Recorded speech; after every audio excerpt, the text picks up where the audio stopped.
Hi friends, അപ്പോൾ നമ്മളിന്ന് ഉണ്ടാക്കാൻ പോകുന്നത് ബീഫ് മാക്രോണിയാണ്. ഒരു വ്യത്യസ്ത രുചിയുള്ള എന്നാൽ കുട്ടികൾക്കും മുതിർന്നവർക്കൊക്കെ ഒരുപോലെ ഇഷ്ടപ്പെടുന്ന ഈ ഡിഷ് എങ്ങനെ ഉണ്ടാക്കാൻ നമുക്കൊന്ന് കണ്ടിട്ട് വരാം.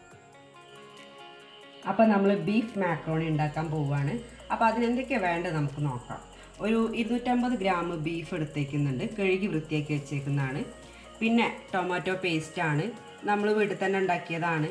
അതെങ്ങനെ ഉണ്ടാക്കാമെന്ന് ഞാൻ വഴിയെ പറയാം. പിന്നെ ഒരു മീഡിയം വലുപ്പമുള്ള വലിയ ഉള്ളി ചെറുതാക്കി അരിഞ്ഞെടുത്തേക്കുന്നുണ്ട്. പിന്നെ മാക്രോണി ഇതൊരു 150 ഗ്രാം വരും. പിന്നെ ഒരു 5-6 പച്ചമുളക്, നല്ല എരിവുള്ള മുളകാണ്, അതെടുത്തിട്ടുണ്ട്.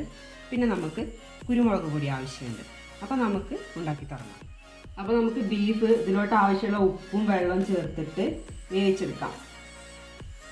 വെള്ളം നമ്മൾ ഒഴിച്ചു കൊടുക്കുന്നുണ്ട്, കാരണം നമുക്കിതിൻ്റെ സ്റ്റോക്ക് ആവശ്യമുണ്ട്, ബീഫ് സ്റ്റോക്ക് ആവശ്യമുണ്ട്. ഒരു 1/2 ഗ്ലാസ് വെള്ളം ഞാൻ ഒഴിച്ചു കൊടുത്തിട്ടുണ്ട്.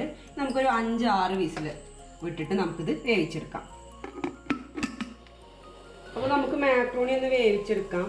അപ്പോൾ ആദ്യം ഇച്ചിരി ഉപ്പ് ഇട്ട് കൊടുക്കാം, പിന്നെ ഓയിൽ ഒഴിച്ചതിന് ശേഷം ഇതിപ്പോൾ തിളച്ചിട്ടുണ്ട്. നമുക്ക് നേരെ ആ മാക്രോണി ഇട്ട് കൊടുക്കാം. എന്നിട്ടൊരു 10 മിനിറ്റ് വേവിക്കാം. അധികം വേവായി പോകരുത്, കാരണം നമുക്കിങ്ങനെ കടിക്കുന്ന പോലെയാണ് കിട്ടേണ്ടത്. ഒന്ന് വേവിച്ചെടുക്കാം. അപ്പോൾ നമ്മൾ മാക്രോണി 10 മിനിറ്റ് കഴിഞ്ഞതിന് ശേഷം ഊറ്റിയെടുക്കണം.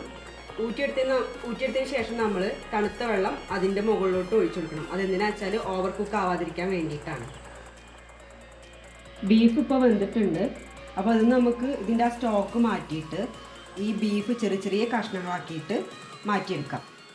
അപ്പോൾ നമ്മളൊരു പാത്രം ചൂടാവാൻ വേണ്ടി വെച്ചിട്ടുണ്ട്. ആദ്യം ഓയിൽ ഒഴിച്ചിട്ട് നമുക്ക് ഉള്ളിയും പച്ചമുളകും ഒന്ന് വാട്ടിയെടുക്കാം. കുറച്ച് ഉപ്പും കൂടെ ചേർത്തിട്ട് നമുക്ക് വാട്ടി എടുക്കാം. അപ്പോൾ പെട്ടെന്ന് അങ്ങോട്ട് വാടിക്കോളും.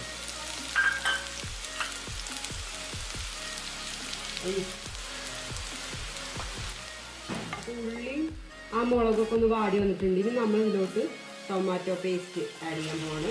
ഇത് വീട്ടിലുണ്ടാക്കിയെന്ന് പറഞ്ഞല്ലോ. എങ്ങനെയാ വെച്ചാൽ ആദ്യം തക്കാളി 2 തക്കാളി എടുത്തിട്ട് നമ്മൾ വെള്ളത്തിലിട്ട് തിളപ്പിക്കുന്നതാണ്. ഒരു 3 മിനിറ്റ് വരെ തിളപ്പിച്ചാൽ മതി. എന്നിട്ട് ചൂടാറിയതിന് ശേഷം നമ്മൾ മിക്സിയിൽ അടിച്ചെടുത്തിരിക്കുന്നതാണ്.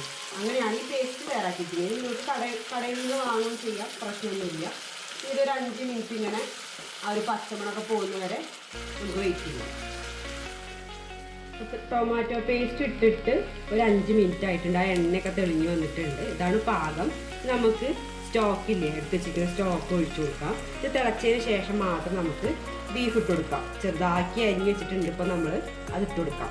അപ്പോൾ ഈ സ്റ്റേജിൽ നിങ്ങൾക്ക് ഉപ്പ് നോക്കാം, കുറവാണെന്നുണ്ടെങ്കിൽ അപ്പം ഇട്ട് കൊടുക്കാം കേട്ടോ.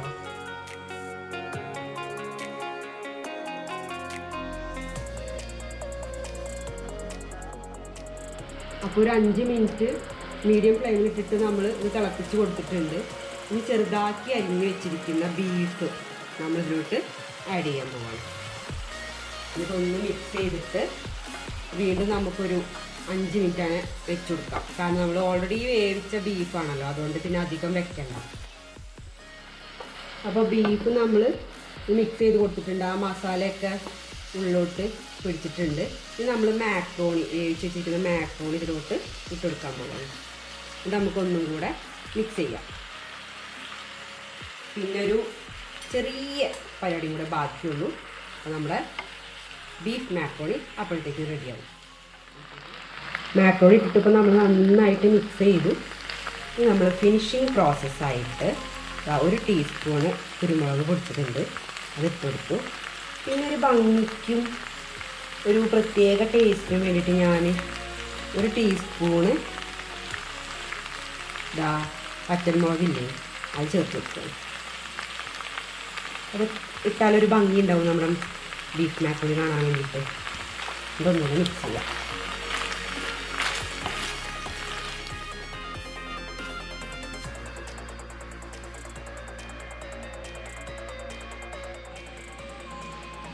അപ്പോൾ അതാ നമ്മുടെ ബീഫ് മാക്രോണി റെഡി ആയിട്ടുണ്ട്. ഇത് ചൂടോടെ തന്നെ കഴിക്കണം, അപ്പോഴാണ് ആ ടേസ്റ്റ് നന്നായിട്ട് എടുത്ത് കിട്ടുക. അപ്പോൾ നിങ്ങൾ ഈ റെസിപ്പി ട്രൈ ചെയ്ത് നോക്കിയിട്ട് നിങ്ങൾക്ക് ഇഷ്ടമായിട്ടുണ്ടെങ്കിൽ തീർച്ചയായിട്ടും നമ്മുടെ ചാനൽ സബ്സ്ക്രൈബ് ചെയ്യണം കേട്ടോ. അപ്പോൾ ഇനി മറ്റൊരു ടേസ്റ്റുള്ള കിടുക്കാച്ചി വിഭവമായിട്ട് നമുക്ക് വീണ്ടും കാണാം.